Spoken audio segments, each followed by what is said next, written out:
Greetings and salutations, everyone out there. Welcome to another episode of the Tree of Geek, Season 2, Episode 23, Demolition Man. Josh, how are we doing today? I am awesome, and I am so ready to talk about this movie. This gem from back in the 90s that after probably my 17th rewatch, spoiler, I still enjoy this movie a lot. Yeah, we're going to be talking about that, but before we do, we talk about the Stallones, we talking about the Lenina Huxleys and the Edgar Friendlies of it all. We need to get to a little bit of business called New and Geek. It's something we do every single week. So Josh, tell me, what is new in your world as far as geekdom is concerned? Well, dropping it right off the bat, we have The Last of Us Season 2 trailer that has recently dropped. We see Elizabeth Merced, whatever her last name is. Good actress. Amazing in Romulus. I loved her. Alien type? Not as great in Madame Web. Madame Web. However, the trailer makes me think they're definitely going to do what they did with Season 1 and heavily follow the video game. And all I'm going to say as someone who played it to someone who didn't, it's going to be interesting if they follow the game. I've learned ever since Game of Thrones, don't get attached to anybody. Just, you like them, they're probably going to die. Or something horrible's going to happen along those lines. So I will not say a word, but if you know, you send plenty you over. know. So sad news that we have had to deal with the passing of multiple legends in the past couple weeks. Yes. One I found out shortly before we started recording this podcast. And who's that? That would be Chris Christopherson. Played Whistler and Blade. Tons of TV, tons of movies. Huge country music career. He passed away at the age of 88 today. As well as a few weeks ago. Actually, I think it was just last week. Right before we went camping. When you're listening to this, it's going to be a few weeks ago. Maggie Smith from Downton Abbey. Also Professor McGonagall from the Harry Potters. And so many other. Do we know what age he was? 89 years old. So 88 for Chris, 89 for her. They've all been around a while. But the one that really hit home for me.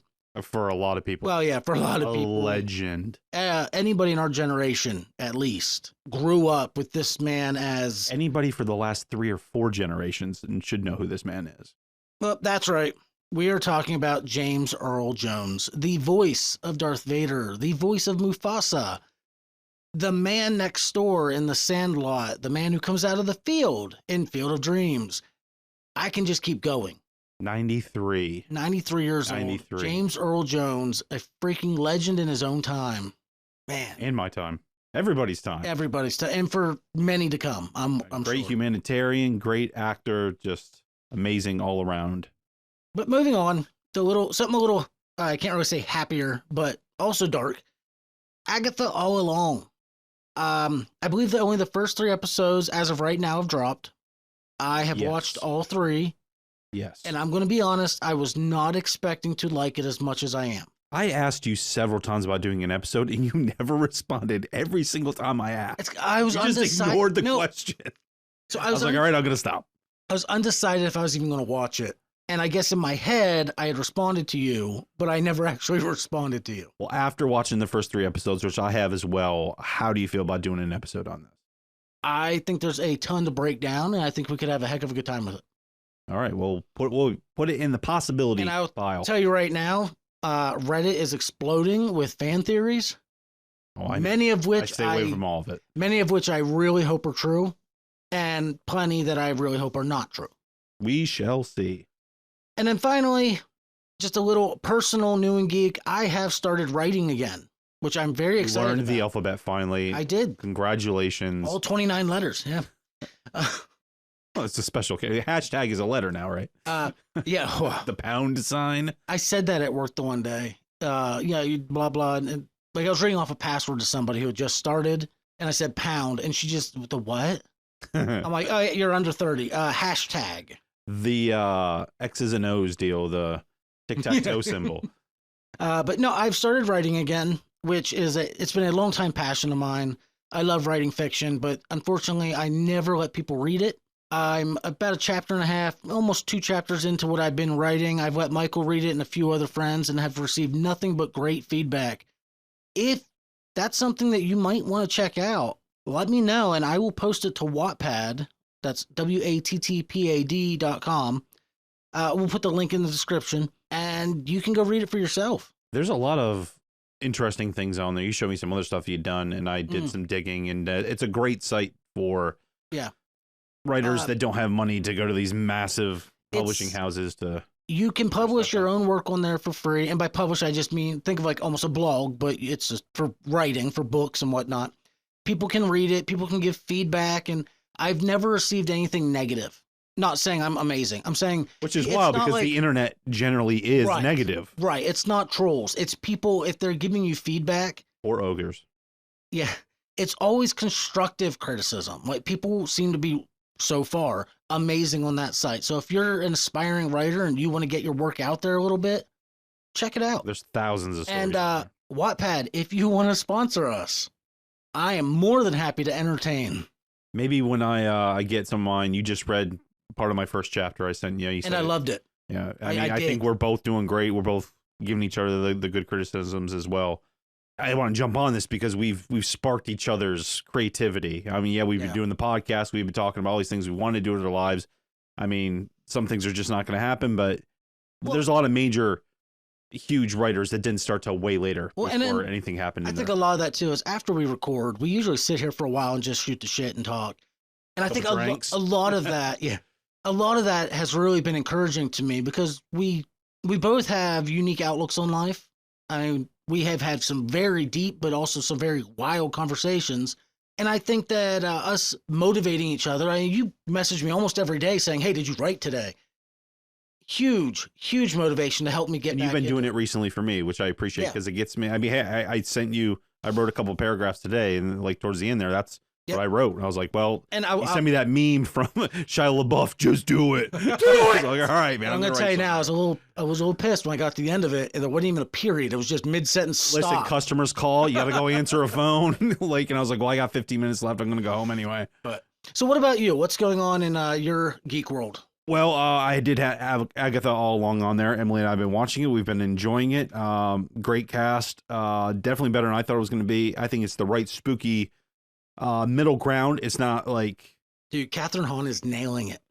Remember what I was telling you about the overacting? I didn't want to spoil it for you, but the overacting at the beginning, glorious. But without spoilers for our listeners, I was so confused.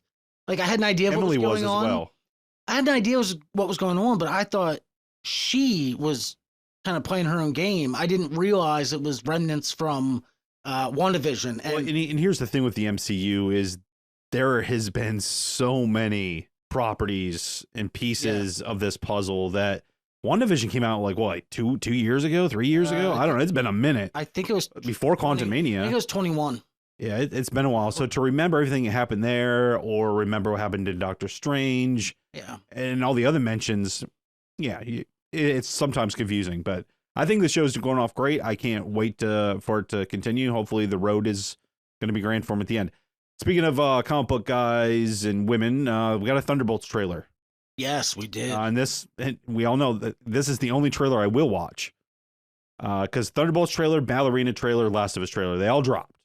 Thunderbolts trailer, I didn't really want to watch it because I don't want to know anything, but I was like, well, I need something to talk about on the podcast. So I did. It looks fantastic. I mean, I don't think this is going to break any box office records. I think it's going to be middle of the road as far as box office numbers are concerned, but it looks fun. I like the characters that are in it. Well, it kind of looks like mostly, except for Ghost and Taskmaster. Yeah, but maybe they'll redeem themselves for me. I know it's supposed to be, but it just looked like a reverse Avengers. Like that's what they're doing. They're pulling them all together into their movie to set up their anti-Avengers. Possible Dark Avengers. Yeah, it's not exactly the same people that were in the comics, the Thunderbolts, but they got to do what they got to do here. Then we got the Ballerina trailer dropped. This is from the John Wick universe about a ballerina who is a badass killer. This thing has been in development for a while. I didn't even know they were filming it yet. We get Ana de Armas playing the main character, and a lot of these type of movies that are offshoots, they're supposed to deal with a major property. Kind of like in Smallville, you knew Batman might exist, but they never mention it, and all these things, these type of TV shows where, is Superman there or something? Like, we can't show them. Even in Shazam, for a minute, even in the movie, they couldn't show stuff. It's property issues or something. In this trailer, John Wick shows up. Keanu Reeves shows up in the trailer. So you're like, okay, he does have something to do with this, because the last John Wick movie last year kind of ended it all. So go check out the trailer if you want. If you're a fan of those, I think it's going to be good. A very good addition.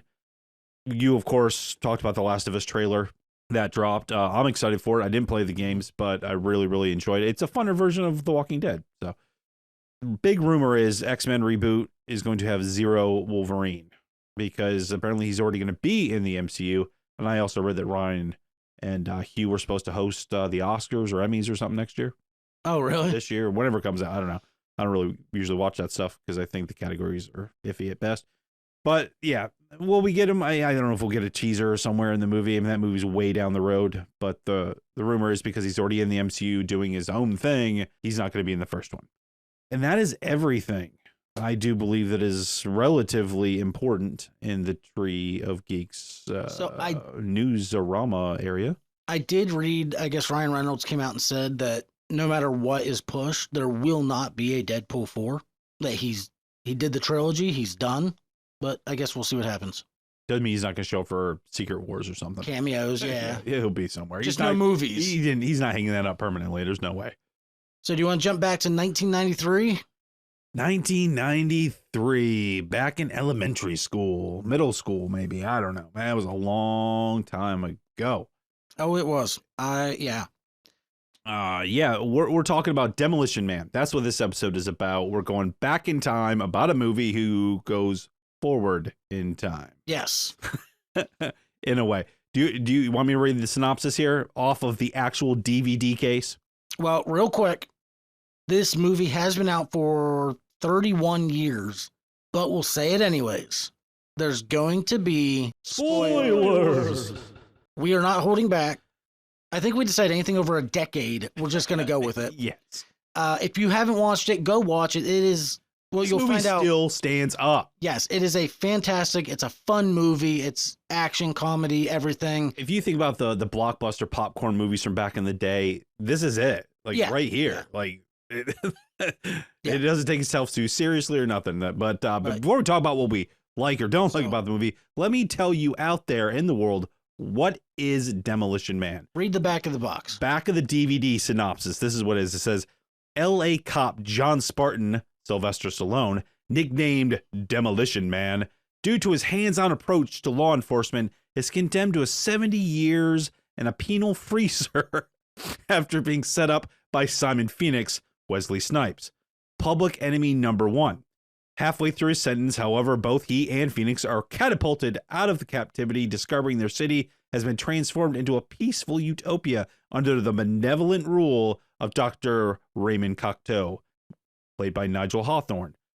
As a mysteriously pumped-up Phoenix carries on where he left off 35 years earlier, Spartan teams up with a comparatively feisty cop, Sandra Bullock, to bring him to justice and expose the man who is engineering this whole scenario. That is a lot of words to describe this movie. Penal freezer. He's cryogenically frozen, but penal freezer. Well, I don't even think they used the word cryo at any point in the movie, did they? I think they did. Did they? They called Simon Phoenix the Cryocon. Oh, you're right. Okay. Yeah, they do. Oh, man. So IMDb gives us a 6.7 out of 10. Rotten Tomatoes, critics 63%, audience 67. What do you give it? 8 out of 10. I gave it a 7.5 out of 10. It is a good, there are fun movie. Some things that don't age well, I guess, but yeah, it's perfect. Yeah, I struggled between 7.5 and 8. I did. I put this on a side monitor while I was at work and figured I'll just kind of refresh myself on it because I've seen it many times.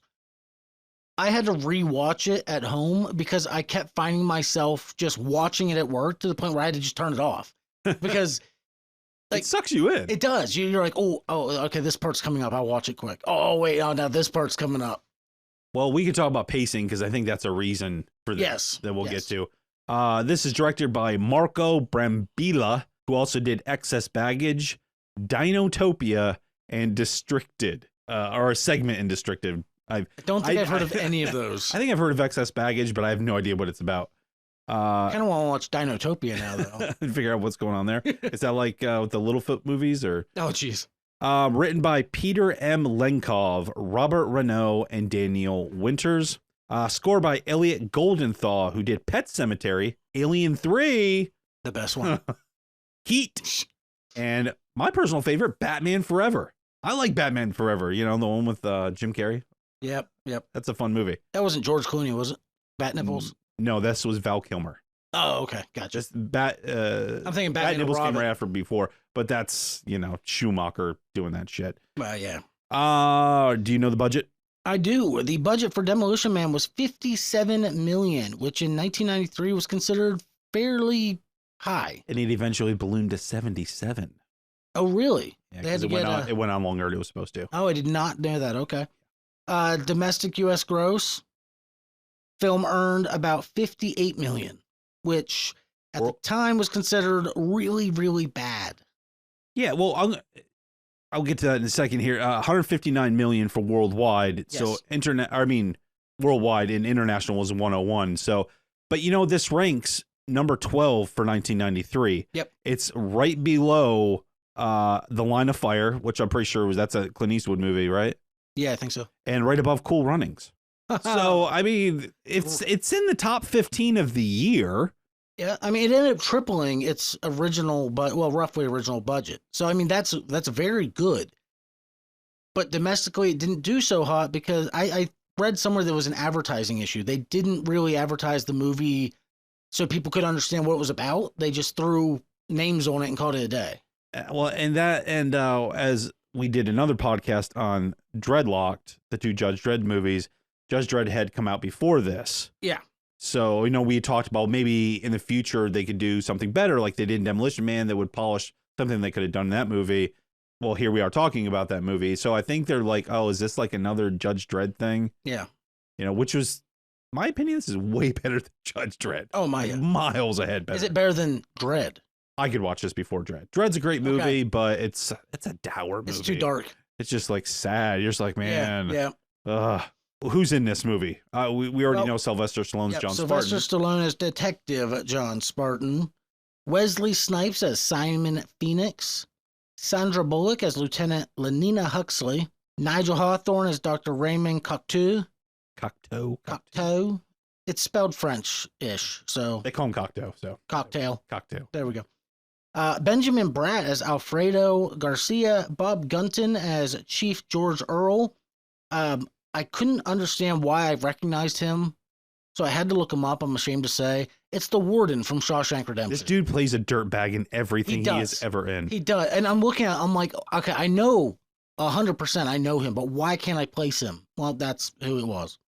Glenn Shaddix as Associate Bob. Beetlejuice. One of my favorites, yep. Dennis Leary as Edgar Friendly. In my opinion, probably one of his best roles. Well, yeah. I will get to that. And then the last one I have is Rob Schneider as the desk receptionist.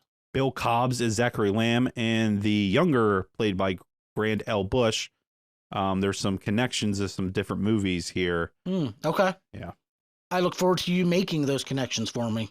Yeah, I should just say him now. I don't even know why we're waiting for this. Okay, so he was one of the helicopter FBI guys in Die Hard. And he was also in Lethal Weapon, which is funny because they have a Lethal Weapon 2 poster hanging in Huxley's Lethal Weapon 3. It was Lethal Weapon 3. Yes, Lethal Weapon 3. Yeah. So, jeez. Kind of some Inception some weird stuff nods going on there.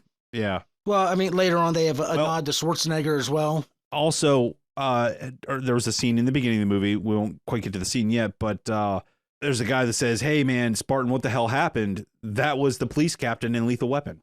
Oh, man, I didn't even pick up on that. I'm going to have to go back and check that out. That's awesome. Yeah. So is it trying to say same universe? I don't know. Are these all like descendants and ancestors of me?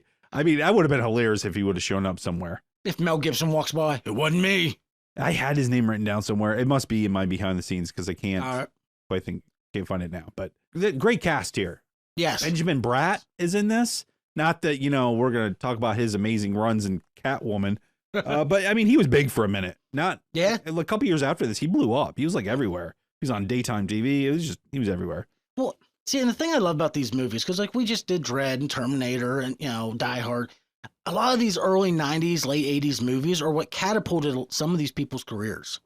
I was just telling you before we started recording, I mean, Sandra Bullock was incredibly young in this. Like, I want to know, I didn't look it up. I want to know how early in her career this actually was. I think this was right after Speed.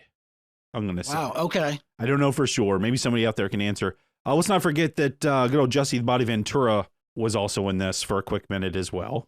Was he carrying a minigun? He was carrying a gun for sure. And, a surprising cast that I had to go back and freeze frame this to find out. Jack Black is in this movie. What? He plays one of the cryocons. Or not one of the cryocons, one of the wasteland guys that's with Edward Friendly. Really? Uh-huh. This is, I think... And you confirmed this? I did confirm this, because I was like, that can't be true. Yeah, it's on IMDb. It's everywhere. He is in there for like a blink. So this is like before he was anybody. This is before Jackal. I don't know if he even did Never Ending Story yet. Jackal. I don't. Such a good movie. Sorry. Run. Yeah. Wait, what? That's a good movie too. I haven't seen him in a long time. He was in Never Ending Story? Yeah, he plays a bully. I think it's part 2. Oh man, he must have been so part young. 2 or 3. Yeah. Oh, he was so young. Oh my gosh. All right.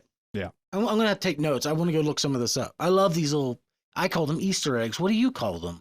Well, that's not an Easter egg because it's not a reference to anything. Anyways, moving on. We're not getting into this debate. An Easter egg would be the Lethal Weapon poster with the other guy, with the other 2 actors from Lethal Weapon, I guess, or something maybe. But, I don't know.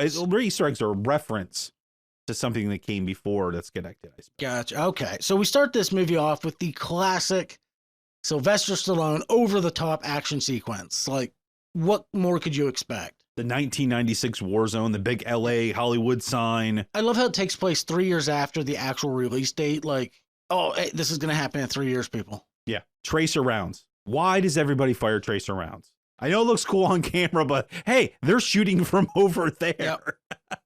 So you can see what's happening. Send a maniac to catch one. Yeah, this movie has so many one-liners. Oh, my word, yeah. Quotes.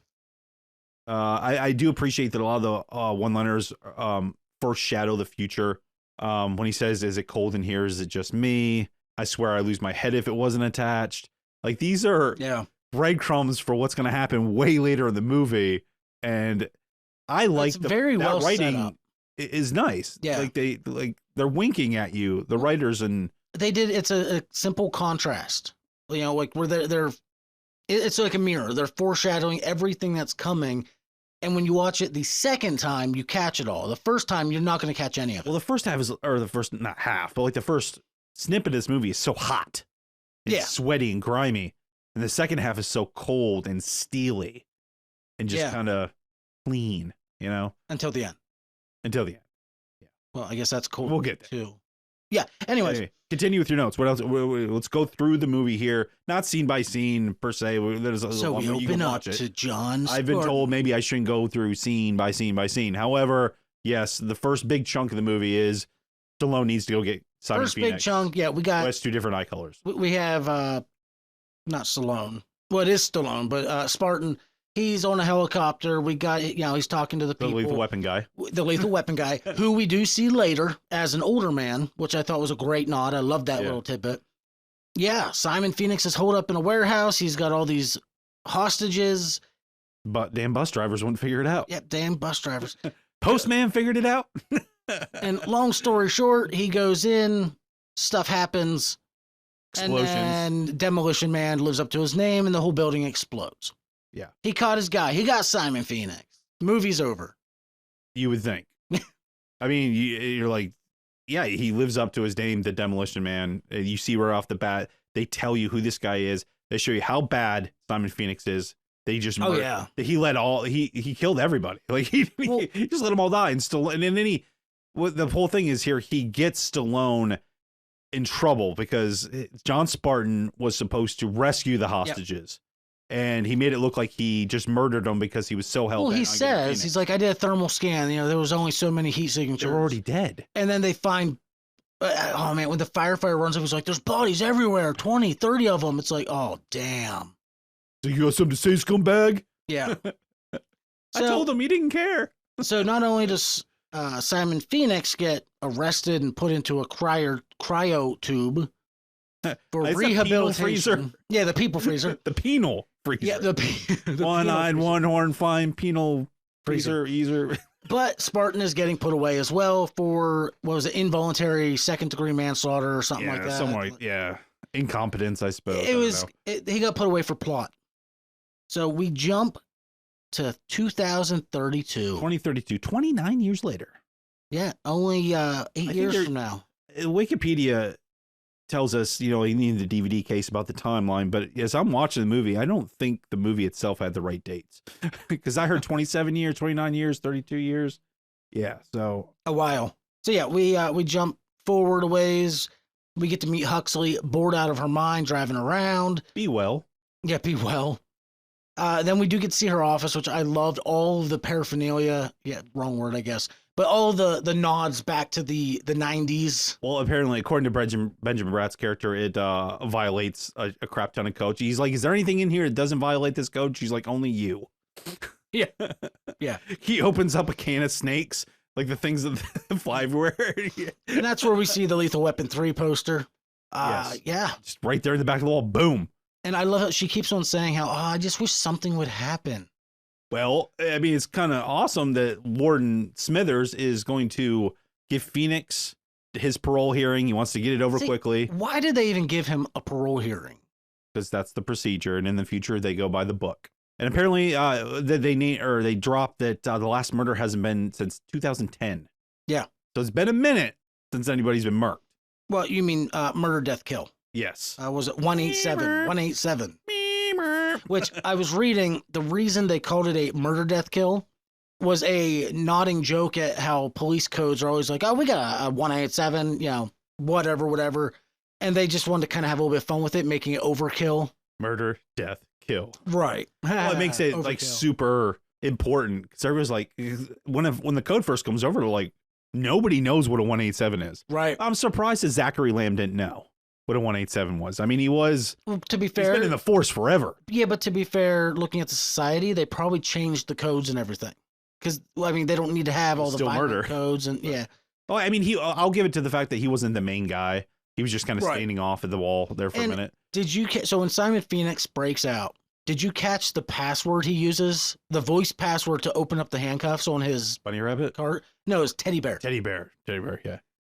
And I forgot to mention before all this, how shredded is Stallone? Oh, my word, yeah. Ridiculously in shape, this guy. He's like 8% body fat. It was nuts. But yes, Teddy Bear. He's all messing with him, speaking in Spanish, and Teddy Bear takes out the guards, and he takes out the warden's eye. Well, you need a retinal scan to get out. With a ballpoint, or not ballpoint, a fountain pen. He's like, now let's get this over quickly, shall we? Him having two different colored eyes really added to the deranged feeling you got every time you saw him. Wesley Snipes played the perfect character in this movie. He's great as a psychopath. His hair. He hated the hair. Wesley Snipes said the moment they got done rapping, first thing he did is went to a barber and got that shit shaved off. He hated it. I have that in my little tidbits later on. Apparently, they wanted him to have that hair fashioned after Dennis Rodman at the time because Dennis Rodman was known for being outlandish and ridiculous. Dennis Rodman later copied the haircut because he thought it was great. Yeah. So that little contrast there is just hilarious. Yeah, the inconsistencies here later, it says in my notes that Spartan was thought out 36 years later. Okay. So it doesn't really... They kept saying different numbers, didn't they? Yeah, I was like, wait a minute, because I was like, oh, okay. When I first started my notes, he was like, I'm just going to keep writing down these dates. That way, when we talk about it, it's going to be nice and easy. And boom, we have to make consistency. So maybe somebody was just... Son of a gun. Hey, you got to have a Bible, like a big movie Bible. Yeah. But... one of my favorite quotes at this part in the movie was... when it was flashing, there's 3 murder, death, kills in that room. And the one cop is like, but we're police officers. We're not trained to handle this kind of violence. Yes. But, so Simon Phoenix does his thing. He goes to a little kiosk area. It looks like an ATM, but it was an information kiosk. Tosses a dude out because he's really mean. So a bunch of cops show up to stop him. And they're asking this little iPad looking thing, what do we do? It looks like a rearview mirror. Yeah. And the big black dude at the end, he's like, okay, he's but he's like all scared of little Wesley Snipes. Yep. And he's like teaching him how to put it up his hands, and it just cracks him. It's like, tell him to lay on the ground and put his hands behind his back forcefully this time. Or else. Yeah, and that was what set him off. Yep. Yeah, I shouldn't have said or else. Yeah, so he takes those guys out. We soon find out that they need somebody to stop him. So they're like, hey, Zachary Lamb, how was the fiendish Simon Phoenix stopped back in your day? And he's like, in the end, or he's like, all the 10-state manhunt, bite out unsolved mysteries. And in the end, it all came down to one man, John Spartan. And they start watching videos of him. And they're like, oh my God. Well, and Huxley knew who he was right away. She might have heard of him. I assume she alluded that she might have read about him in a research or something. It was part of her 90s obsession, maybe. Well, and there's a whole thing where they were playing with the idea that she was his relative. Oh. Because there was also a whole subplot about John Spartan's daughter, and he does mention her for a minute. Which got dropped completely. Yeah, but the actress is still in the movie. And if you read the comic book, she's in the comic book. Like the story in the comic, because I read it for the research here. Yeah. Yeah. So there was they weren't sure at one point what they were doing. So there was some Huxley was going to be his daughter? A relative of some sort. Okay. But it could have been a daughter because granddaughter, maybe. The lady that ends up being the daughter is only looks like 10 years older than she is. So. Okay. Interesting. But you can definitely tell that whether it's 36 or 29 years, leaning to Huxley is neither of those ages. So yeah, they're like, well, let's go thaw him out. You know, their Dr. Cocktail says, do whatever you need to do. Yeah. And they're like, all right, so we're going to get this muscle-bound grotesque out of the freezer. And they thaw him out. Barbarian. Yeah. So they thaw him out, and then he realizes instantly that everything that's bad for you is deemed illegal. They don't give hand high fives. Give me a Marlboro. Okay. What's that? What's a Marlboro? A cigarette. Any cigarette. We could just sit here and just do the whole movie by lines. Yeah, she's like, what? She's like, oh, salt, sugar, cursing, like just naming all these things. What do you say, like shit or something? And you find out anytime you swear, you get fined 1/2 credit. Demerit credit, yeah. For violating the statute of the penal code, something. Yeah. He needs to go to the bathroom because I guess they got all thought out. And he comes back and he was like, hey, I didn't know if you guys knew this, but you're out of toilet paper. Yeah. Oh, he doesn't know how to use the 3 seashells. Yeah. Which, to this day, nobody actually knows how. There is something Stallone did say years ago in an interview, just mentioned, he tried to answer it. Oh, really? It might be in my notes here, I can't remember. So we get back to Simon Phoenix. Well, I do like, there's a point where he walks up, leans into the thing, he's like, shit, fuck, bitch, I did. And he just starts swearing, and it's just starts printing all these tickets out. And he's like, huh. So much for the seashells. So they're going to do some stupid plan to catch Simon Phoenix. And he's like, that's the stupid. He's going for a gun. They're like, well, the only place you can get a gun's a museum. And he's like, well, he's going to be at the fucking museum. So, you know, they go to the museum when Simon is already there. And Simon is wreaking havoc. Yep. Because he needs to get a gun. He's like, hey, this is the future. Where's all the ray guns at? And he finds the ACMAG reactivated. I think it was supposed to be like a handheld railgun or something. Yeah, it's magnetic, but it has to like charge up. So they have their quick little squabble. Some of my favorite scenes are here. Like, I knew that voice. Is that John Spartan? Damn, they thought you out just to get my penalty ass. Man, you been had. Again, if you haven't seen this movie, go watch it. It's so the one-liners, dude. When Simon Phoenix goes in there and he's like trying to get through the glass and he's kicking, he's punching, and he can't get in. And then the one dude walks up, excuse me, sir, what is your boggle? He goes, my boggle. Wait a minute, how much do you weigh? Oh, well, I weigh about, and he just grabs the dude, chucks him through the glass. Yep. Like Simon Phoenix is so unhinged. And Wesley Snipes plays this 10 out of 10 to the T. Like you could believe, like there's 2 characters of all his filmography I've ever seen where he embodied both these characters. And that is Simon Phoenix and Blade. Yep, I knew you were going to say Blade. I mean, he's been in some other great stuff too, Expendables, Tu Wong Fu, all those things. But like these two, like they're like him. I don't know. Amazing. What happens after that? They're hungry. You know, somebody's got to go eat. Well, I was a little annoyed at this part in the movie because we discover that the person behind everything is Raymond Cocktail. Is Cocktail. Like, and it's stupid. Everybody's wearing kimono type things now. Immediately, I wrote down Judge Dredd plot ? Because I mean, it's the same idea. The guy in charge gets the big bad out of prison to go do stuff. The 90s didn't have. But you can't hurt me. Original. But yeah, that was a little bit different though. That was. He's like, oh, I'm sorry, no kiss, kiss, no bang, bang. And it's weird because when he goes to the terminal for the first time, he starts like spinning out like in his head before the cops show up, because like he's trying to figure out why he's so super smart now, and he knows all these martial arts, and then he starts getting this voice in his head, and then when he gets out of the museum, he runs into Cocteau and he's gonna shoot him.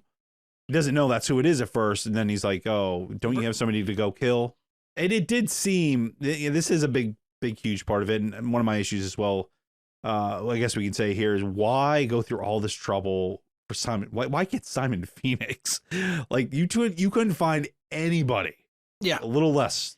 Literally any other thug would have done. Yeah, you couldn't just like flood the sewer system or something. There's so many ways you could have done Or you could just feed the people. No, we're just gonna find one of the most notorious, dangerous, maniacal. Oh, I'm sorry, that went a little awry there. I don't know. Yeah, I'm not huge on that part either, but yes. He runs into Cocteau. Cocteau says he's got to kill Edgar Friendly, and But yeah.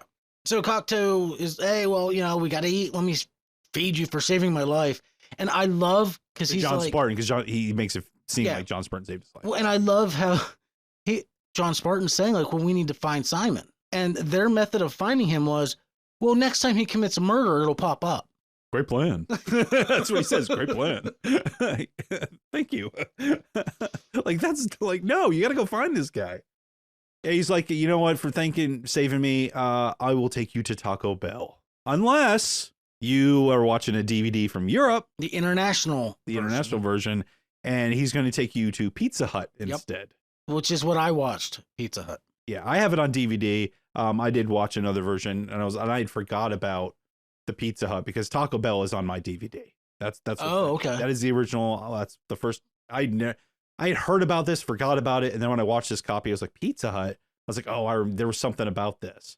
I thought it was a rights issue, but what it is Pizza Hut was deemed more popular by the European people involved in this, and they're like, well, they're not going to know what Taco Bell is in this movie. They wanted to promote these, which is funny because Pizza Hut and Taco Bell, actually, there are some places where they were two restaurants in one building.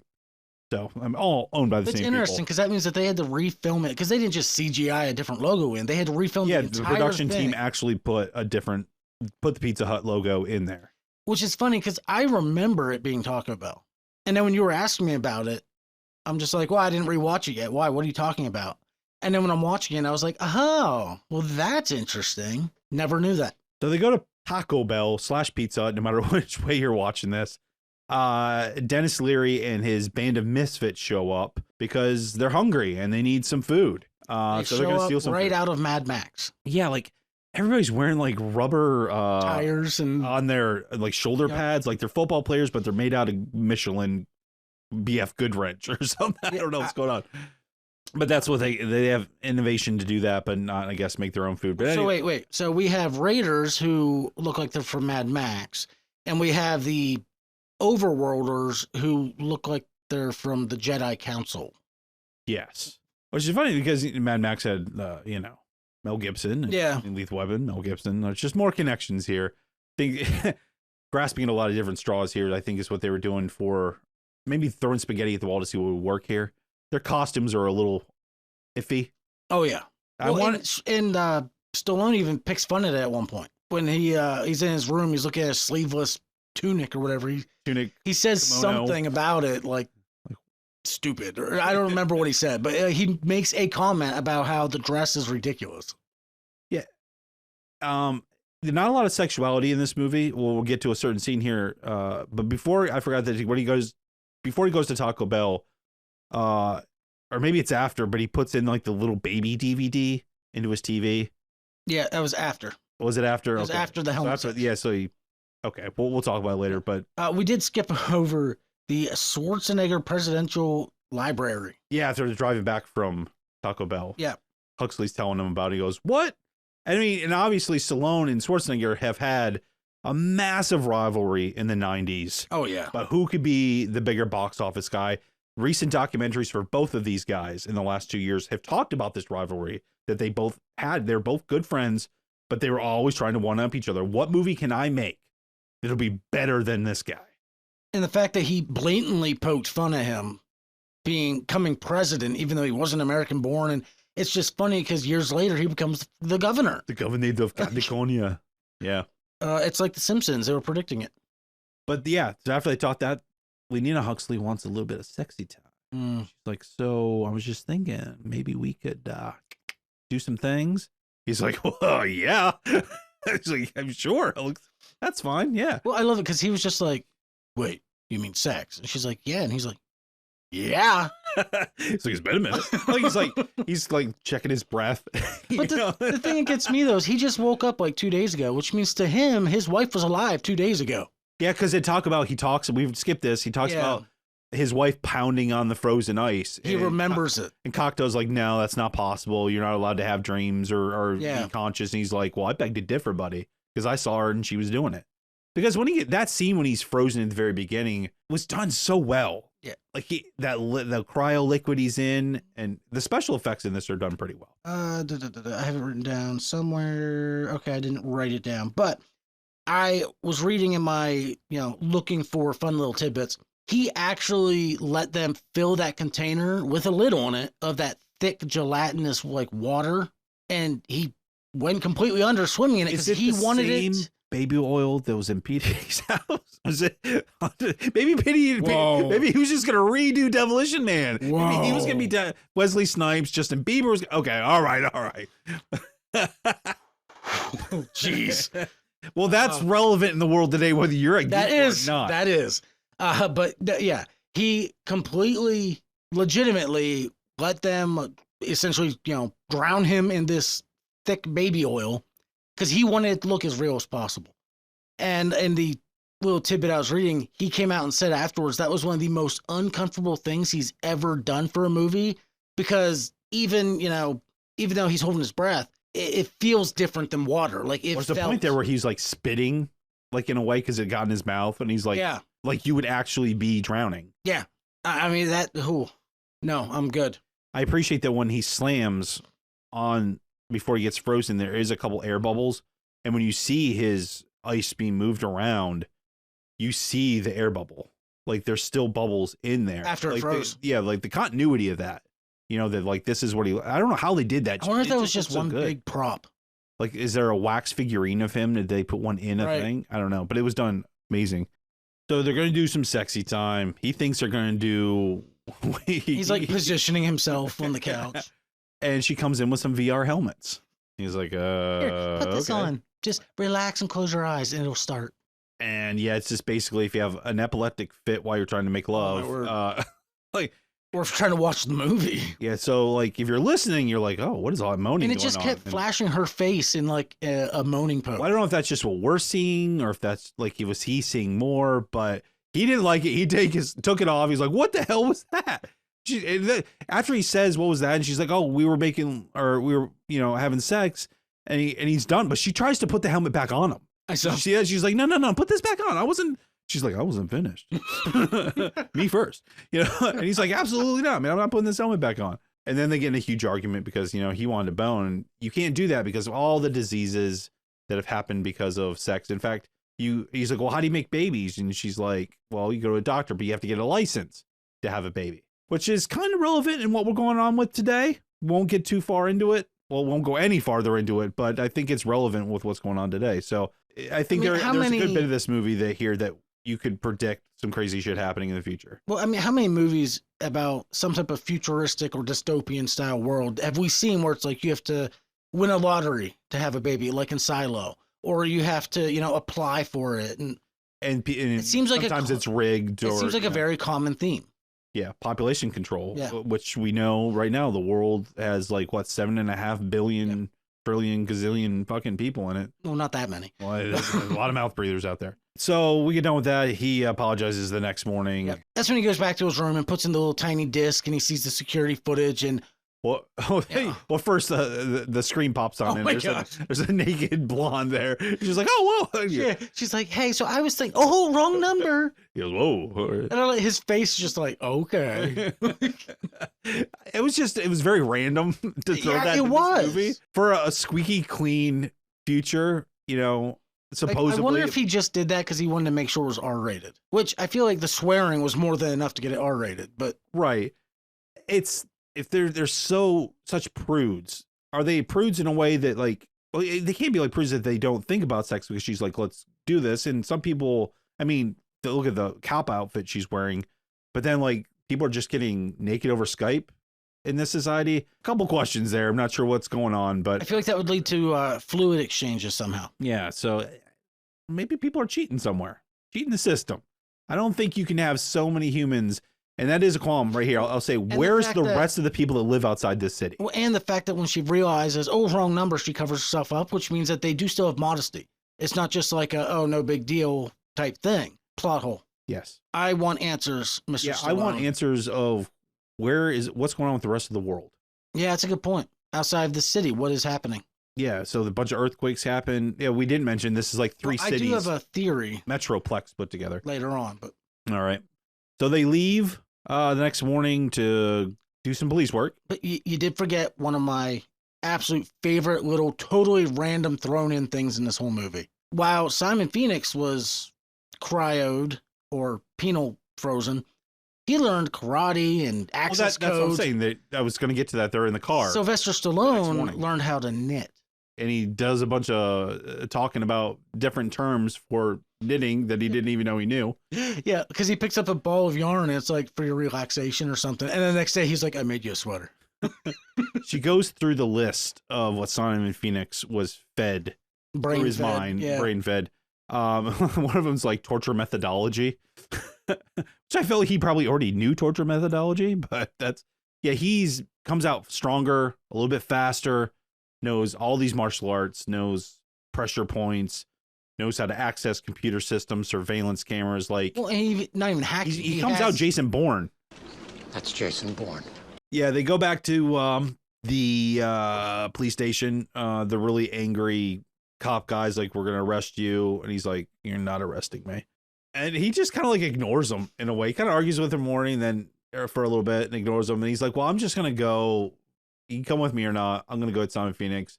He's going to go down into the sewers, down into what's the remains of what the city used to be. And which I did think was he's hungry again. It was a really cool thing how they literally had like an entire old city. They just put it like a level on top. And There's a lot of steam going on down there. Yeah. So much steam. Like, put a cap on that or something. Well, I mean, that means that there's still energy of some sort. Yeah, I was curious. Like, I'm pretty sure it was a neon sign that was still lit up somewhere. Yeah. The car. But yeah, that's a 1972 Oldsmobile 442. Bucket seats. He goes to get some food from this one lady, and he's like, "Oh yeah, I go for a burger." And Benjamin Bratt's like, "Do you see any cows around here?" And he goes, "Is this a rat burger? It's good." And then he keeps eating. So for years, every time me and my buddy would go to a burger joint, we'd always be like, "It's a rat burger. That's a good rat burger. It's tasty." Because at first he looks disgusted, and then he's like, "Meh," and he takes another bite and just keeps eating. Earlier, I guess we kind of glossed over this. Simon Phoenix decides he needs some help. Yeah. And he goes to Cocktail. He's like, I need to thaw out some dudes. Cocktail's like, well, and then he, mad dog murder types. And he goes, no, just me. Like, we're not going to do anybody too bad. Yeah. So he thaws out some crazy people. And so he's down in well, it's not sewers. It's just like the old city. They're in the old city. Yeah. With his posse. And they're like, we're going to kill this one dude. And as a bonus, get to kill John Spartan. Apparently, these are all the dudes that the Demolition Man has put away. Of course it is, right? Of course. Yeah. It's like every time a cop gets sent to a prison cell in a movie, like he has to walk by the 15 dudes that he just put away. Tango and Cash. Movies, What I thought was interesting, though, is when you see the posse that he had thawed out, why did Cocktail agree to thaw out all these thugs' girlfriends, too? I don't know if it was the girlfriends or maybe they just snagged up some of the scraps, because that's what the dudes down there are called. They're called scraps. Yeah.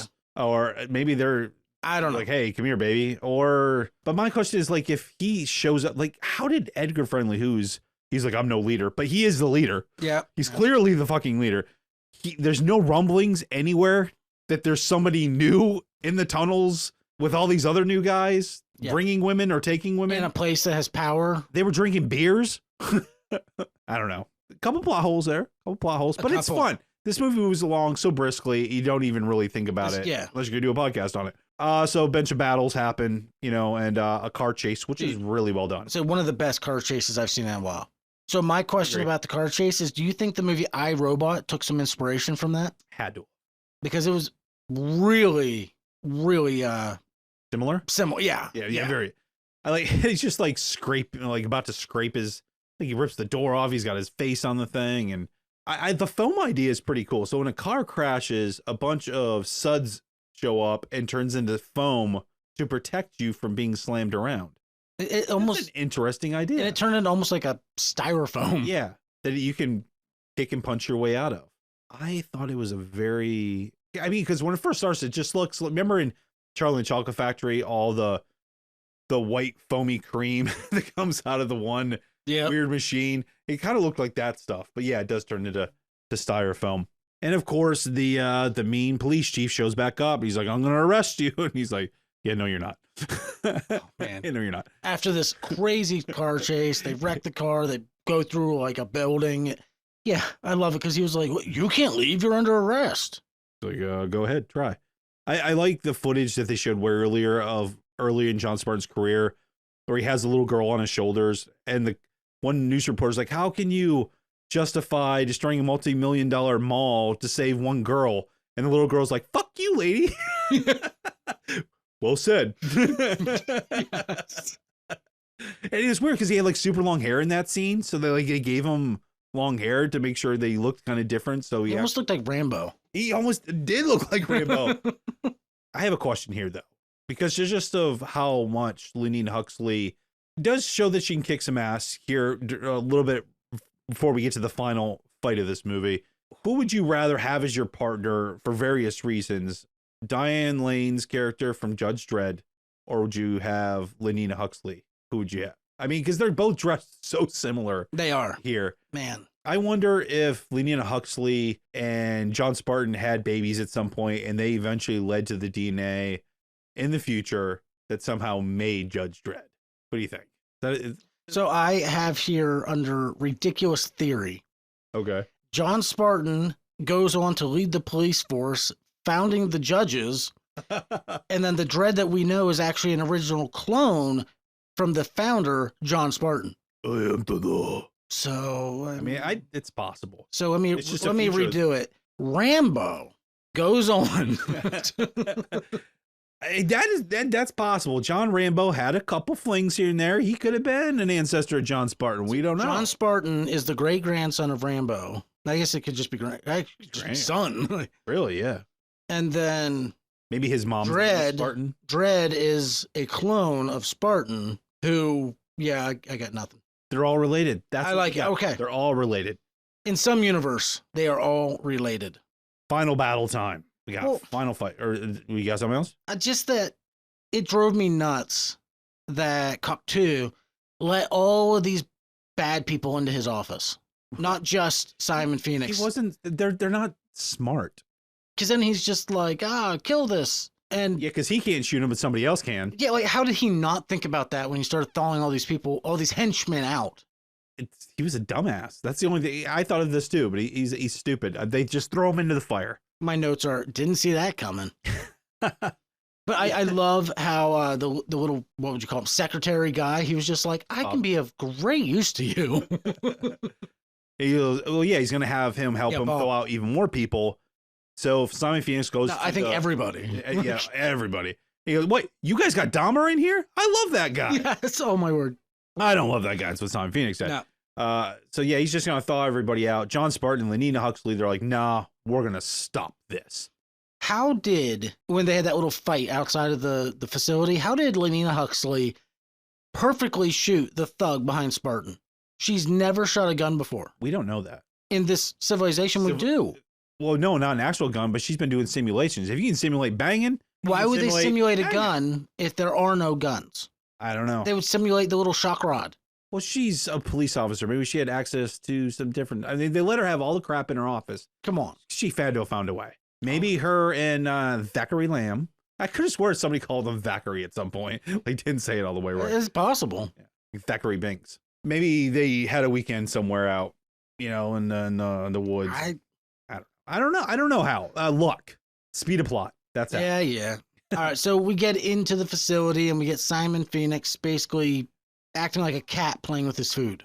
Just messing with Spartan. Giant claw machine is what I wrote down. I like that. That's good.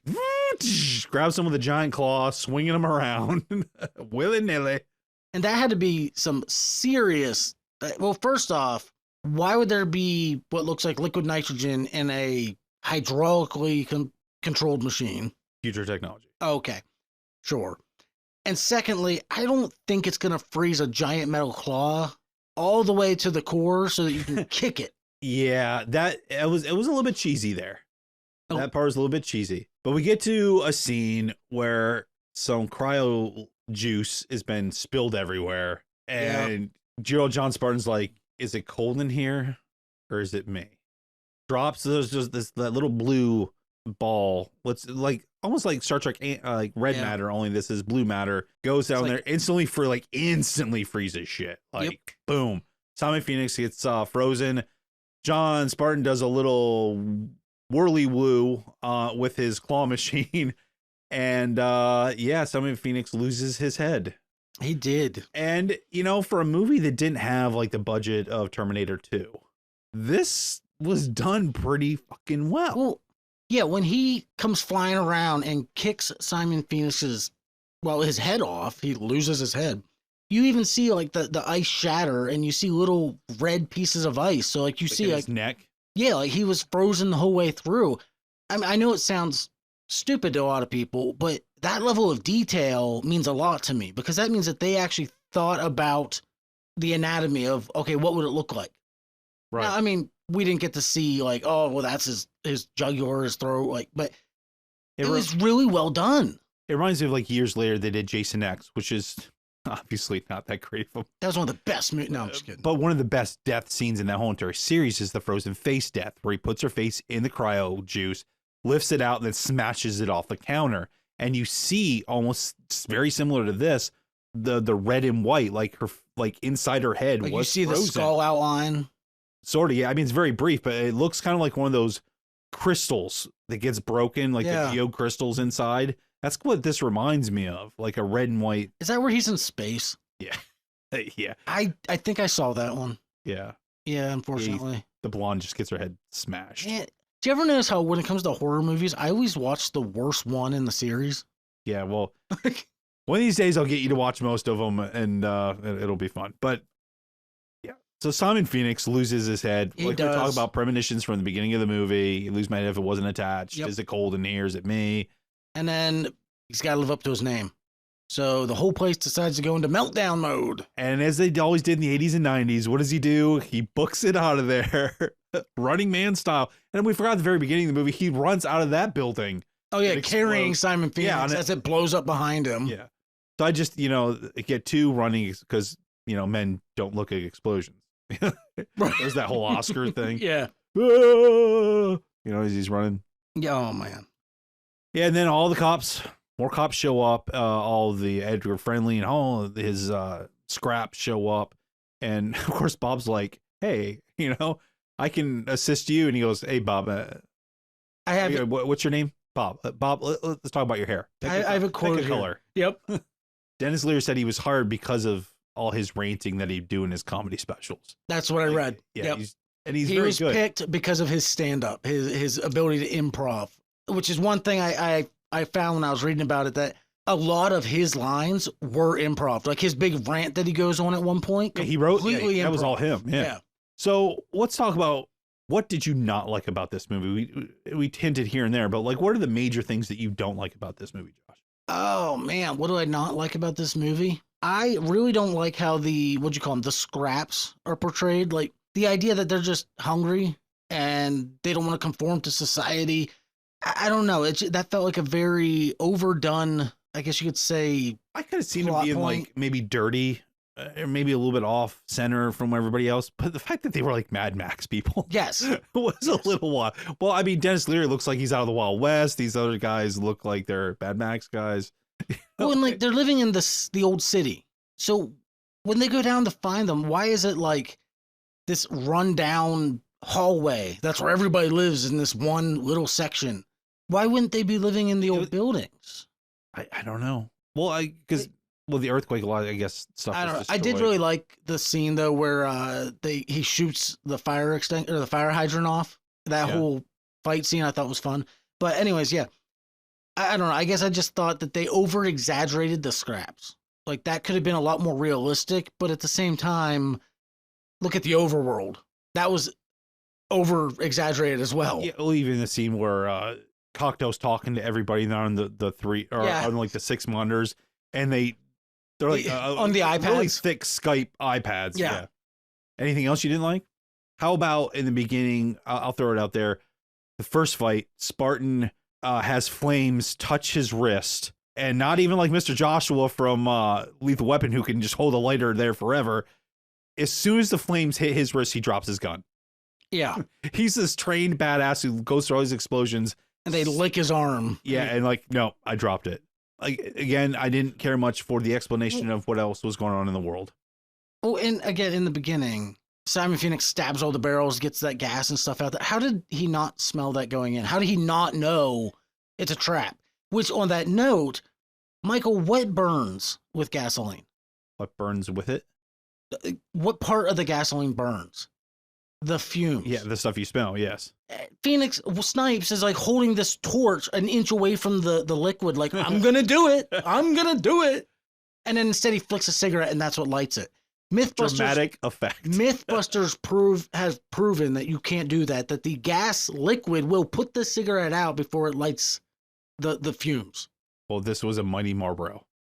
Oh, my bad. It was My bad. That explains it all. It was a Winston. They're being different. That damn Camel. I mean, What one about of these you? days, somebody like 30 years from now is going to maybe even hear this and go, "What is a cigarette?" I know. What I is a hope. Marlboro? You know what? I hope. I hope so too. They'll be like, they should have been vaping. Probably won't know what that is either. So you said that you didn't like the lack of Yeah, explanation. like where's Michigan? Where's Japan? Like what's going on? No explanation. Where are the people Cocteau was talking to? Where were they exactly? Yeah, well, Like, where were they? who were they? Who were they Yeah. important? And then the other part we already talked about was why did Simon Phoenix get thought out to kill Edgar Like, instead of some other Joe Schmo? So many plot holes. Anybody could But if you can just overlook the gigantic sinkhole of a plot hole that is a lot of the movie, it's such a fun movie. because then you can come up with the things that you did like. And what are the major points that you did like about this whole entire movie? Yes. Production and everything. Just yes. I mean, Did you like the camera angles? so one of my favorite things about the entire movie was the music. I mean, I know we say that a lot, but the music Pretty in decent this, score.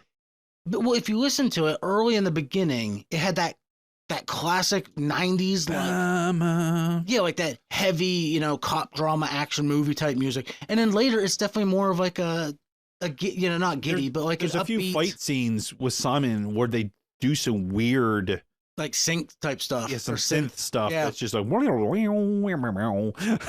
just It kind was of make so it. well done. I mean, it really made the movie. Even when the stun batons, the what are they called? The glow rods. Yeah. Like when they just move, the sound that they make.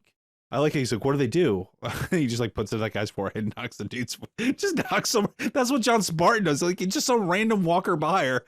He just knocks somebody out with it. He goes, oh, okay. And just keeps walking like it's no big deal.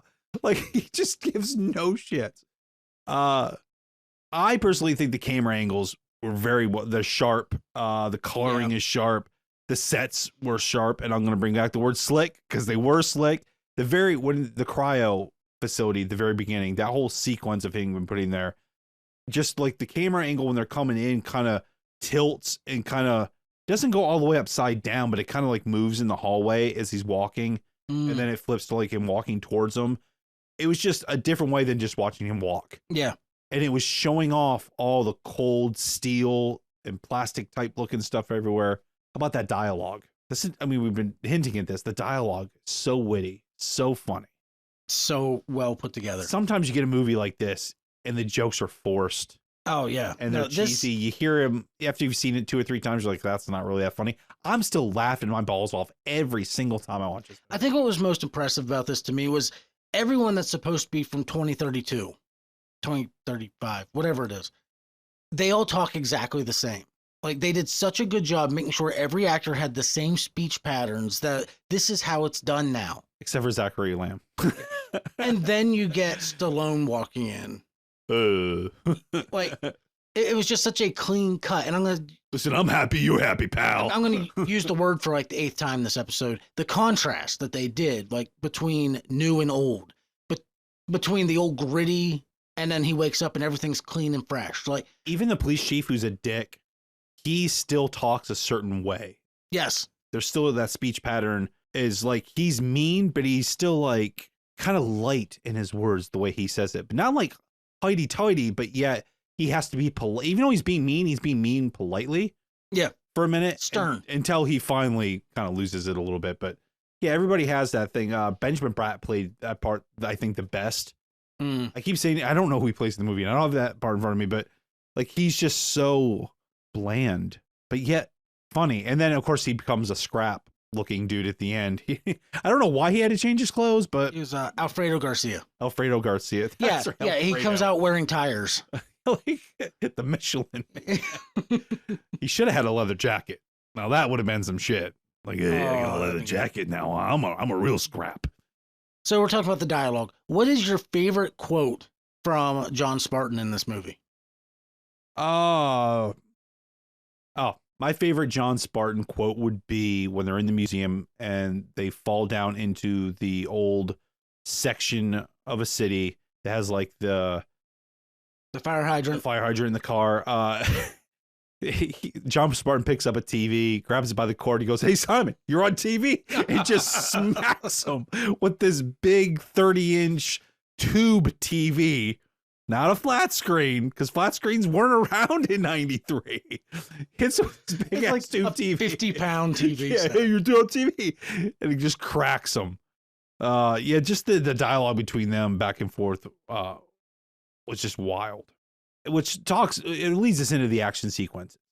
Because nothing here, action-wise, other than maybe the running at the end, you know, with the, of course, machismo explosion thing. The fight scenes didn't look stupid. The explosions didn't look stupid. Everything that was action-oriented, the car chase, like it all worked here. Do you agree? Oh, absolutely. Everything flowed together so chaotically, but in a good way. It was an organized chaos. I guess the best way I can say is like looking at the culture as it is, none of those things should have worked in that environment. And yet they all worked perfectly together. What was your favorite sequence of this movie? Action sequence. Like, what's your favorite big? Because, I mean, there was a couple in there. At least 5. The car chase. The car chase? I just, like I said, like I feel like they took a lot of inspiration from this for iRobot's car chase. Like, it was fun. And when he's telling her, she's like, "So I just push this pedal?" And then what did he say? He's like, "Floor it." She's like, "What?" He's like, "Put it down as far as it'll go." Yeah, she's ripping that car. Oh, it was great. I loved that car chase. Was just so much fun. I like that there's like a new age dealership. It has like all the new Audis or whatever they are, the Q4s, all these cars. And they come up through this service elevator that big enough for a car, and it just slams up through the floor inside this dealership, and she just rips out of there. Yep. Oh, man. I guess he does. Yeah. Sorry, initially, but yeah. Oh, it's so good. I like the museum. Okay. I've always liked the museum for the moment. You just like when he throws the guy through the window. That was funny too. He's like, man, or something. He said something about being thought out. He said something about missing the past or something. He's like, you should have stayed there. And it's just the way they interact, because because the beginning of the movie, they're in their time. Their next interaction, they're in between, because they're in the future, but they're in a museum that still is a connection to their past. Yeah. But yet you have future stuff because of the mag gun. Oh God, I love this gun. And then of course the next time they meet each other, I mean, I guess they're kind of in the tunnels again, but like then it's still the way they sew old and new together here. And the dialogue is what really gets me for the museum. The dialogue? Yeah. It's the interaction between Simon Phoenix and Stallone. It's gold. Oh man. There's been a lot of action movies where you're like, oh, the hero's awesome, but the film was stupid. Yeah. Oh, that was the bad guy. I love Commando, but the bad guy in Commando, that dude's going to be John Matrix. Get out of here.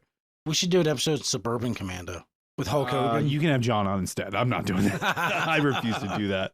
I'll get you, Ramsey.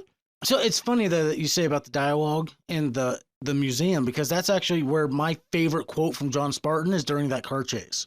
After he, which by the way, he throws Phoenix out of the vehicle, but then what? We never get to see him. We don't see what happens. Like he just walked away, no scratches. What? He just starts stumbling. Yeah. But then the car's malfunctioning, and he's saying, he's like, break now, you Mickey Mouse piece of shit. It reminds you earlier in the movie when he first gets thawed out and they're going to go to the museum, and he goes to get in the patrol car, and he gets in it, and it's asking, it's readjusting his body weight and all this crazy shit. He doesn't know how to start the car. You drive. And he says, like, you drive. Yep. Now, this time he's like, no, this time I'm driving. And it doesn't let him. Yeah. I like, because she gets in it like, so smug that she's, like starts the car. And there's another thing, the interaction between Nina Huxley and John Spartan, when you have these two wonderful actors. Sandra Bullock is a gem. She's been around in so many great things. Stallone's a legend as well. This is kind of like lightning strikes. You don't expect it to happen, that you're going to get the gold you get out of this movie with these different actors that, I mean, Rob Schneider and Stallone in Dredd. It was okay. It was funny at times. Sometimes the jokes were kind of forced, and we talked about the production issues there. But then the very limited Rob Schneider in this, and him, fucking great. He doesn't know how to use the 3C show. And like who's the one guy? I've seen him in other stuff. Like he goes to do the high five, because they do the high five where they don't touch, and Stallone just like grabs his hand and he does like this gang, just kind of like this fist bump, like snapping, grenade goes off, and this whole thing. Thanks, pal. And like hits him on the shoulder. Yeah, we're not used to physical. We don't do physical touch here. The guy's like, oh my god, what do I do? What do I do? I just got touched.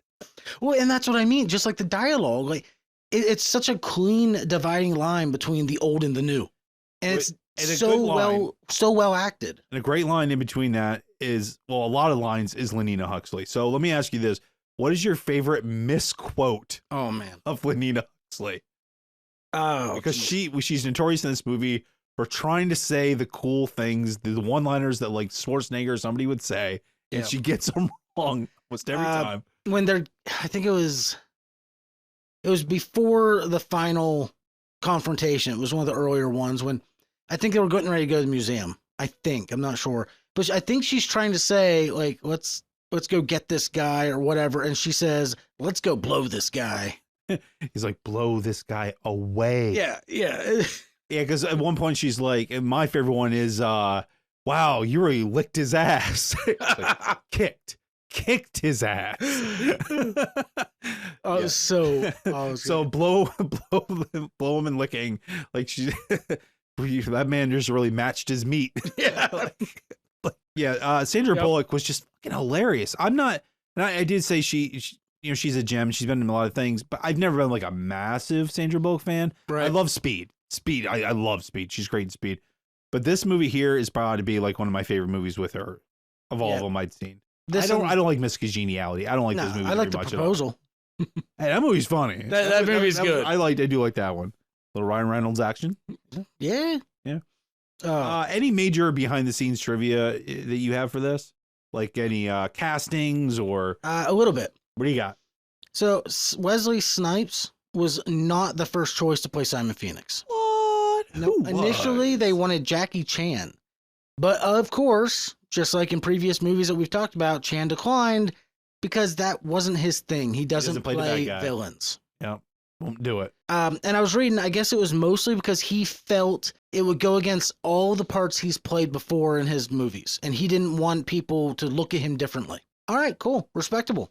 You turn down a big payday because you have standards. Not many people can say that nowadays. No, a lot of people just be in a movie just to be in a movie. Look at like Eric Roberts. I can name a few. Like 500 movies or something. Like, yeah. He's like, oh, there's a paycheck involved. Yeah, I'll be in it.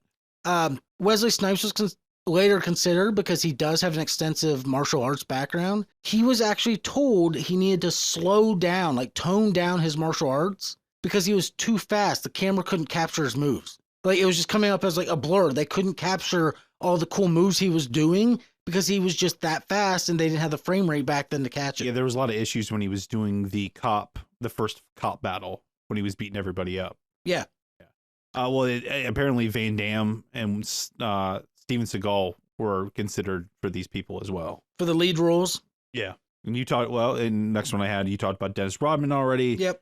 I do have that. Sandra Bullock actually replaced Lori Petty. Also Yeah, known as and I'm Tank Girl. so glad. I'm not a Lori Petty. I've never been a huge Lori Petty fan. Well, apparently, she was originally cast Tank Girl, Lori Petty. Orange is New Black as well. Yes. And they did some scenes with her. And there was just absolutely no chemistry between her and Stallone. Like, it was supposedly creative differences, but she just didn't like Stallone at all. Yeah, they said there was just no chemistry there whatsoever. It wasn't working. Like, you could just see the tension. So they replaced her with Sandra Bullock because, they felt she was charming and, she had that. She's spunky. And she's her quirky and spunky. That's what she is. And I don't know if it was the writing or if it's her, but that comedic timing was spot on for a lot of her lines. Like, she did so well. Yeah, you could tell this early in her career that she was going to go somewhere. Oh, absolutely, yeah. Supposedly Hungarian writer Istvan Nemir has accused this film of plagiarizing his novel Fight of the Dead, claiming that 75% of the plot is identical. I did not research, because I forgot about this, to even look into that novel. But Fight of the Dead, I'm going to check that out now. Yeah, I don't even know what year it came out. I have no idea. Interesting. Anything else? Demolition Man is a song performed by Sting and Grace Jones from Conan fame, and among other things. I didn't really notice that there was an actual song for this movie. Maybe I didn't listen to the credits all the way through or something, or maybe because I guess it plays at the end and I didn't even notice. Did you notice that there was a song actually playing, like an actual legit, not like composer music, but like an actual song? No. Apparently there's this Sting song and I didn't even notice it. So it says here, Fight of the Dead by, was it Cy Gunther? No, that's a different one. Something Istvan. All right. Well, it says here that a guy is frozen and wakes up in the future and the world is perfect. All criminals are now on the moon and there's practically no crime left on Earth. So apparently that is the book that's similar to this. So the cryogenical freezing is... But what happened first, his book or the comic book? Was the comic book based on the movie? Yes, the comic book's based on the movie. Okay. You have to excuse me. I'm not as well versed in this area of comics. Well, that leads me to how the numerous scenes were trimmed out in post-production, including an entire subplot about John Spartan's daughter. She can still be, when Edgar Fredley shows up at the end, there's a woman standing next to her. That was supposed to be Spartan's daughter. Oh, okay. They said that there's a couple lines that don't make any sense, but I never noticed any lines that don't make sense. But like I said, I did go back and I read through the comic briefly, and she does. At the end, when Edgar Friendly shows up, like, he does embrace her, and they do talk to each other. So they do, in the comics, know that they both exist. All right. Here's a funny one. In Kuwait, the movie is called Rambo the Destroyer, and hoping that they were going to make some money off of Stallone's fame as an action hero. Wait, like a parody? No, like that's just how it's titled. It's not called Demolition Man. It is legitimately called Rambo the Destroyer. Yeah, that probably didn't go so well. Well, listen, I don't have the box office numbers in front of me from Kuwait. I mean, international did do 101 million, so yeah. I mean, the future things, Oculus Rift, that's quite obviously, as far as like Star Trek, with cell phones, I think the Oculus and stuff is probably, a lot of other people have said that, from this movie, it can be compared. You can have like virtual sex scenes and stuff in there, I assume. Maybe, I don't know. There's crazy stuff with that. I've played Beat Saber. You can do like the whole walk around the world thing. Yeah. Oh, there's a great one called Sword and Sorcery. I tried. I got sick. I got like. You got the spins, man. You do. Couldn't do it. Like they say when you first start playing it, don't play for more than like 20, 30 minutes at a time because it can really mess up your coordination. My friends brought it over. I did the roller coaster deal, and I was like, no. Did you do the plank? There's one. The plank, or to see if you go up the elevator and you have to walk out a plank. There's on Disney, Chris Hemsworth, Thor, does this whole thing about reducing stress and anxiety and things.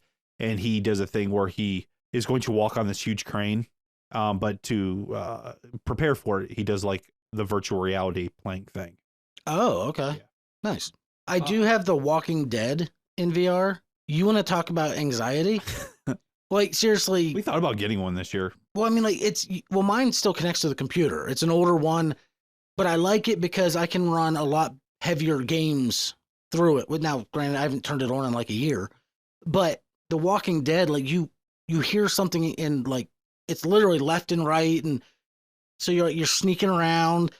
You like grab a screwdriver or something, and if stuff attacks you, you literally have to like time your shots and stab it. And if you're out at, I think it was nightfall or something like that, like the one clock tower bell rings, and just hordes come through the streets, and it's like impossible to survive. It's anxiety. Like if I could get past the spins, I would try something. Look, to celebrate the movie 25 years anniversary, Taco Bell, not Pizza Hut, they recreated the 2032 San Angeles version of their restaurant for the 2018 Comic-Con. Oh, that's cool. I wish I could see that because I saw Pizza Hut. Yeah, so I mean, apparently, we talked about the box office. I guess during COVID, this thing had a huge resurgence. Like people, which a lot of movies did. People are stuck at home, they're streaming. I guess this movie got a huge following after COVID. Well, it just takes one person to like throw something. Hey, I just watched this, and then it'll just domino. And Cyberpunk 2077, never played it, but apparently you can go into an apartment and there's 3 seashells in the bathroom. I believe that. Wow. And Stallone has said, looking back in the movie, that he really, he said, I always enjoyed the movie. It was a great action film. Wonderful. No, okay, I won't do that. That was horrible. I'm not a Stallone guy. So Stallone has said, looking back on the movie, that I always enjoyed the movie. It was a great action film, wonderfully directed by Marco Brambilla, and the writers were really ahead of their time. And as far as like Lori Petty and all that issue, I heard that Sandra Bullock had a lot of good chemistry off scene with Stallone. She said that it was during Stallone's golfing phase where he wanted to be like a pro golfer or something. And he would quite frequently come to her trailer and say, hey, come on, let's go hit some golf balls. So he was always dragging her out and said that she was always just hanging out with Stallone and they had a fucking wonderful time. So now I'm trying to think, were they ever in another movie together? Like off the top of my head, I can't think of one. No, you could probably do some Kevin Bacon stuff, but no, I don't think so. No, maybe she wasn't in Get Carter or anything like that. So I don't know if she showed up in any of the Expendables. I've only ever seen the first 2. I saw what are they on now? No, 8, she wasn't 9? in the third one either. No, she wasn't in Copland that I know of. I don't think they were anywhere else. You guys, there's a lot of sites out there like Screen Rant. There's tons of sites that can give you so much trivia behind the scenes, as usual. So thank you for everybody who's, put a lot of stuff on Wikipedia and a lot of these other things, helping our research. We appreciate it. What about a sequel? Why doesn't this movie have a sequel? Like, what's going the future of the franchise here? So in a 1993 U.S. magazine reported that there was a sequel planned. It was in the works. But in 2006, Stallone was asked about the sequel, and he said, I'd like to make a sequel to Demolition Man, but I believe that ship has sailed, and maybe there are more challenges waiting on the horizon. On May 4th, 2020, Stallone said that a sequel was in development. So it sounds like this is in development hell. I'm thinking this should be streaming. Like, let's get like a 1 or 2 season deal here. What, a series? Yeah, so we can find out what's going on with the rest of the world. With Stallone? I don't know. Maybe he can, same as we were talking with Dredd, maybe show up for an episode. Quick cameo. For a pilot episode or something. Maybe see what he's doing. Is he still in the police force? You know what I mean? Like, Or show us him, founding the judges. He's not above doing TV. He does Tulsa King. That's on like its 2nd or 3rd season now, or talking about a 3rd season. So it's not like he's only primarily you're seeing movies. A lot more of that acting generation doing series. Like even Schwarzenegger did that Fubar. Yeah, I didn't watch it. I wanted to, and we just never got around to it. But yeah, that's what they're doing. I don't know if just because they're not the box office draws that they used to be, or maybe they're just out of Hollywood in general. Well, I mean, and nowadays, as far as like making like a shit movie. Well, I mean, I feel like then most of the money came out of theater revenue. Now everything is streaming, and I mean, you get 100 times more views on streaming than you do people going to a theater now. Yeah, but how much do you get per? I don't know. Right, that's the thing. Like, how much do you make? Yeah, well, I know right now Stallone and Schwarzenegger are not hurting for money. I don't believe. No. So, and I guess the final question I really got to ask about this whole entire thing: if you had to cast him, who would Adam Sandler play in this movie? I say he plays Edgar Friendly. See, I was just leaning towards that. but I could also see him sitting at the desk where Rob Schneider was. That Just I thought cracking about as well. little quirky jokes. I would like to see him as Garcia, though. Alfredo Garcia. Yeah. That would be a very good choice. Maybe it would be a little bit more flavor to that. I mean, Benjamin Bratt was funny, but I can see Adam Sandler like completely, man, just to see him. I'm just trying to imagine Adam Sandler being clean cut, like all those futuristic people. That would feel weird. I guess the last time I saw him was his recent stand-up from a month or so ago, where he was just old and kind of dirty looking. I was like, you just remind me of Dennis Leary for a minute. The way you just kind of look like a homeless guy. So no offense to Dennis Leary. The Ref is one of my favorite holiday comedies ever. So, well, there you dude. We just did a whole episode on Demolition Man. We did. Hopefully, all of you out there that have never seen Demolition Man, hopefully we've piqued your interest. See this movie. You're bored on a Friday, Wednesday. You're bored at work. Put on Demolition Man. This movie is worth it. I'm telling you, it's not the greatest movie ever made, but it is far from a turd. This movie, you gave it a 7.5. I gave it an 8 out of 10. I recommend this for people to see. We recommend this for people to see. Oh, absolutely. It is just one of those fun movies. Like I said, I put it on to get a refresher, and I couldn't help but just sucked right back watch in. it. It's just scene after scene of just out of this park. It's that pace. This thing moves along quickly. There's does. Only like 2 scenes that almost drag, but then boom, you're right back into something. Yeah, helmet sex. Yeah. So who would you have given a leather jacket in this movie? Dennis Leary? Who gets the leather jacket? No, he already had a long jacket. Yeah, but it was a tire. No, I would have given it to Garcia because he had the tire thing. No, Dennis Leary was wearing the trench coat. Oh, yeah, you're right. So instead of giving tires, making him a Michelin Man, I would have given Garcia the leather jacket. He's like, fucking A, man. Whoa. So what do you think of Demolition Man? Let us know in the comments. Like it, hate it, don't care. Let us know. Hit that thumbs up button. Hit that subscribe button if you haven't already. Every little bit helps us grow, and it helps us get our names out there a little bit more. And I want to know, when you did watch the movie, let us know, was it Pizza Hut? Yeah. Or was it Taco Bell? Yes, I would love to hear that. Tell me what your VHS copy has.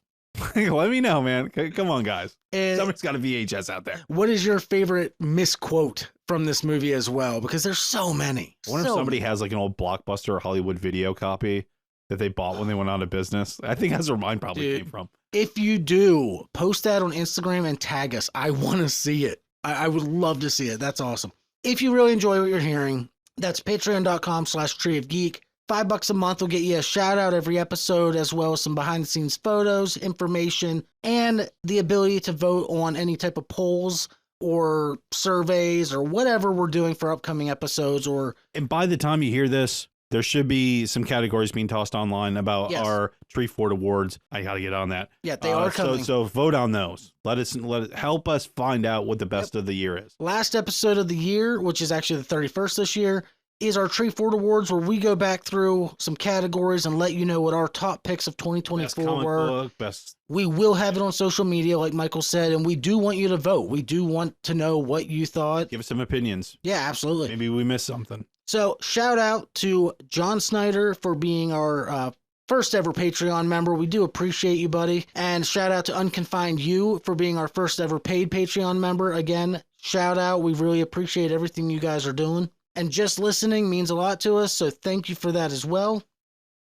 We are, like I said, active on Instagram. We do have a Facebook, but don't go there. We never really check it. Go to Instagram. You know, I get on like a Facebook or the little note. It says like, oh, you have 507 notifications. Yeah.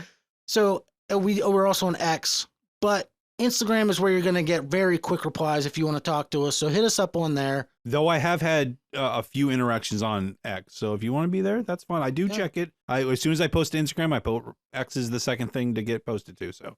And word of mouth is everything. So if you like what you're hearing, share us out. Tell your friends. Share us out. Share us out. I'm ready to be shared around. Share us out. I've never heard that term before. Yep. Okay. Yeah, share me out. Share us out. Share that train. All right. And on that note, I think it's time to get out of here. Time to put it back. We're done. Time to leave. So you Mickey Mouse piece of shit. This is Josh from the Tree of Geek saying, take care, everybody. And this is Michael the Ace Train saying, be well, a chunk.